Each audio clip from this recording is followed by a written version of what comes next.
Hello everyone, welcome back to Jared Williams Fishing, and today I want to give you all a little tip on how to put more fish in the boat in the spring. Now this will apply to if you live down south, out west, east, north, as long as you've got open water and that water temp starts to get into the, I'd say at least mid 40s, lower to mid 40s. But it's something that obviously a lot of people know about. But in the springtime, red and loud, obnoxious colors seem to work really good. I've got some examples over here tied up actually for a tournament this weekend. But like this, lipless, great bait for spring, especially if you have grass. You don't have to have grass, but it's really good if you have some kind of grass present.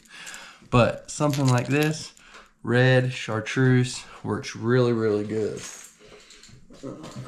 Then you can obviously red crankbaits. I mean, in the springtime, just absolute killers.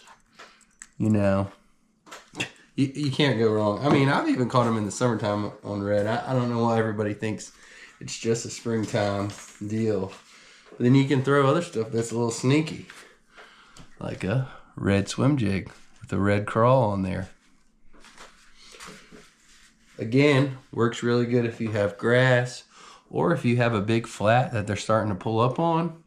You know, they're starting to feed before they really go up to the bank to spawn. You know, they're in that full swing pre-spawn mode. Something like that swim jig, just really slow, creeping on that bottom, and that red color, a little green pumpkin in there. Something that's really good.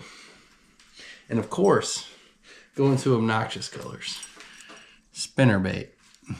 Y'all know I did my little tip on spinnerbait. I do it on this one as well. But obviously that orange kicker blade right there, it's a killer across the country. Springtime, chartreuse and white. Pretty basic, a staple. But just that loud, obnoxious color seems to really get bit. And then you could also go with something like this. Chatterbait big blade.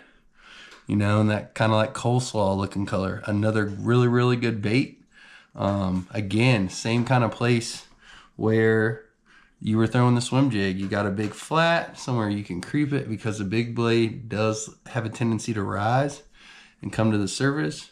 You put something like, this is a full Z-Crawl, not a Z-Crawl Junior, on the back, and it just helps that bait plane out a little bit more, seems to keep it down a little bit. But something like that even comes over wood pretty good. But you know, when you're going out this spring, don't be afraid to throw loud and obnoxious colors.